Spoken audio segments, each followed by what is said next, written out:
Hello, it's time for another introduction to one of our favorite multi-use perennial plants. This plant is called Golden Marguerite, or dyers, as in fabric dyeing chamomile. It's perennial down to zone 3, and it is a very prolific bloomer. You can see each of these plants really takes up a lot of space. The stems are quite long, wiry but stiff and strong, and it makes a huge impact, just a few plants even, on the garden. We have a whole bunch of them along this row of the display garden, going all the way down this side, and it really fills in a space well. So that's a fantastic quality about it. It also has this gorgeous lacy blue-green foliage, kind of like the color of eucalyptus. It's not that warm green color. It's a nice, pretty, cool green color, offset, by all of these tons of beautiful flowers.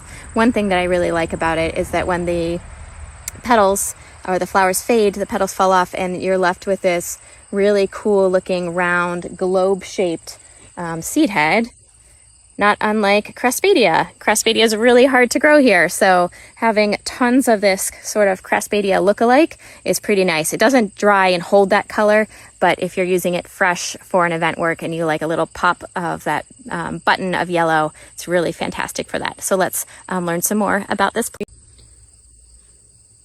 We use our Golden Marguerite in market bouquets and arrangements. It has a great vase life. We try to harvest it when the flowers are mostly open. If you harvest it early, when the flowers are still in bud, the buds can be a little bit droopy. So it's the open flowers that you want to use, or the flowers that are just passing that have the big rounded Craspedia-like seed head, which is really cool. When they dry on the shrub out here, they'll look something like this. They'll dry out and the seeds will be forming in there. So that's something to keep in mind.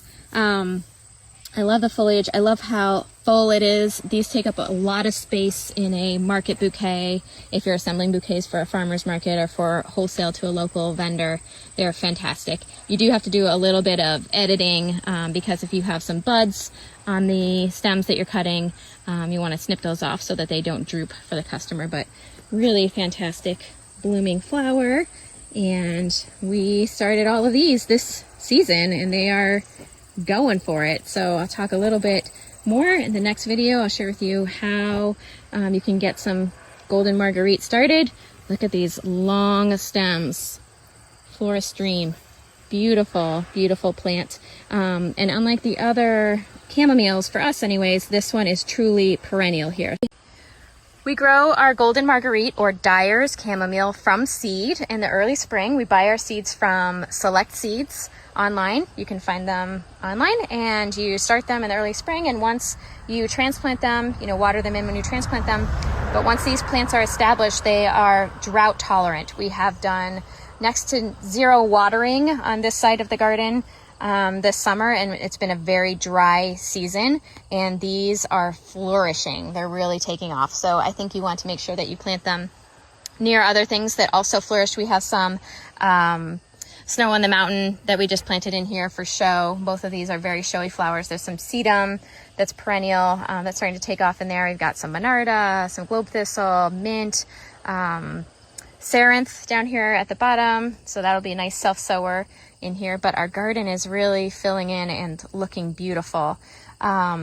This plant, we've talked a little bit about its name. It's also dyer's chamomile, is great for botanical fabric dyeing, or for pulling out, for making prints on paper, or pulling out some natural color for products like soap.